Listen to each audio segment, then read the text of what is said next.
Bonjour et bienvenue. Qui n'a jamais connu cette situation frustrante? On suit un régime super sérieusement et hop, quelques mois plus tard, les kilos sont de retour. Eh bien aujourd'hui, on va décortiquer ensemble pourquoi ce fameux effet yo-yo n'est vraiment pas une fatalité. C'est la grande question, n'est-ce pas? On fait des efforts, parfois des sacrifices énormes, et pourtant on a l'impression que le poids a juste une envie, revenir à son point de départ. Alors qu'est-ce qui se passe vraiment à l'intérieur de notre corps? Alors, première chose, et c'est la plus importante, il faut absolument déconstruire ce mythe. Si un régime échoue, ce n'est quasiment jamais une question de manque de volonté. Non, c'est bien plus profond que ça. C'est une réaction de défense, une réponse purement biologique. Regardez bien ce chiffre. 80%, c'est énorme. Dans 8 cas sur 10, cet effet yo-yo est directement lié au régime très restrictif, ceux qui nous promettent monts et merveilles. La science est formelle. Non seulement ces méthodes ne marchent pas sur le long terme, mais en plus, elles sont souvent complètement contre-productives. Allez, on attaque la première partie, le prix physique. Parce qu'avant même de comprendre pourquoi les régimes échouent, il faut voir à quel point ils peuvent être dangereux pour la santé. C'est assez simple à imaginer en fait. Quand on supprime des familles entières d'aliments comme les glucides ou les bonnes graisses, c'est comme si on essayait de faire avancer une voiture en lui enlevant son essence et son huile. Le corps n'a plus ce qu'il faut pour fonctionner. Et ça se traduit très concrètement par une fatigue constante, et on tombe malade beaucoup plus facilement. Et pour les approches les plus extrêmes, là on parle de régime à très basse calories, les dangers sont encore plus directs. On impose un choc si violent à l'organisme que le cœur lui-même peut en prendre un coup. C'est vraiment la raison pour laquelle ce genre de régime ne devrait jamais, au grand jamais, être fait sans un suivi médical très strict. On passe à la deuxième partie, la rébellion du corps.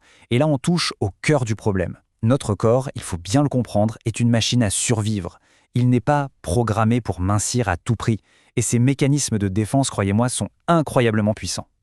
Voici le concept clé à retenir, la thermogénèse adaptative. En gros, quand on le prive brutalement de calories, le corps ne fait pas la différence entre un régime et une période de famine.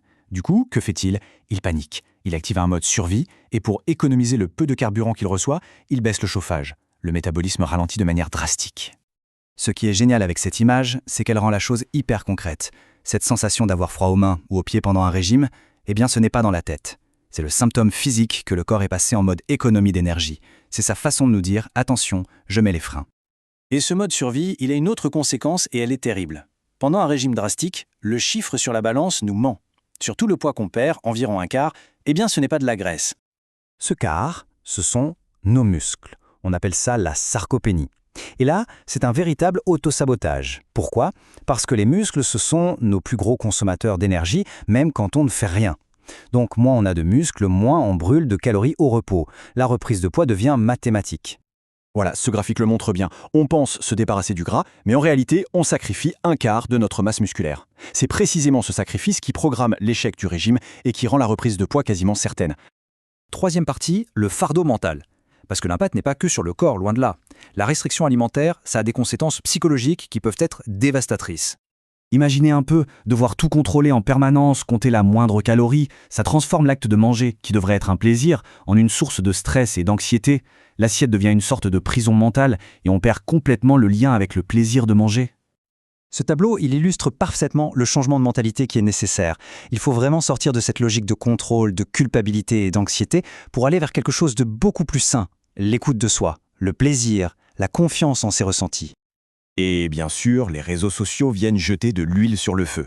Des tendances comme le hashtag SkinnyTalk font la promotion d'une maigreur parfois extrême en la présentant comme un idéal. Ça bombarde tout le monde, et surtout les plus jeunes, avec des standards corporels totalement inatteignables, et ça peut mener à des troubles alimentaires graves. Alors, on fait quoi? Comment on sort de cette spirale infernale? La solution, ce n'est certainement pas de trouver un meilleur régime. Non, c'est de changer complètement d'approche. La vraie clé, en fait, elle est là. Il faut arrêter de se battre contre son propre corps et commencer à collaborer avec lui. Ça veut dire réapprendre à écouter, tout simplement. Écouter ses signaux de faim, de satiété. Travailler en équipe avec sa biologie. Et cette approche, elle repose sur 3 piliers. Le premier, manger en pleine conscience. Juste prendre le temps, savourer, sans se sentir coupable. Le deuxième, bouger avec plaisir. Fini la séance de sport, punition. L'idée, c'est de trouver une activité qu'on aime vraiment. Et enfin, le troisième, qu'on oublie trop souvent, le sommeil. Un bon sommeil, c'est absolument essentiel pour bien réguler le stress et les hormones de la faim. Cette phrase, elle résume tout. La reprise de poids après un régime, ce n'est pas un échec moral. C'est une réponse logique et prévisible du corps à une forme d'agression. Essayer de lutter contre sa propre biologie, c'est un combat qui est perdu d'avance. Alors je vous laisse avec cette question. Et si, au lieu de chercher en permanence une nouvelle arme pour combattre son corps, la vraie solution la plus simple et la plus efficace, c'était juste d'apprendre à l'écouter?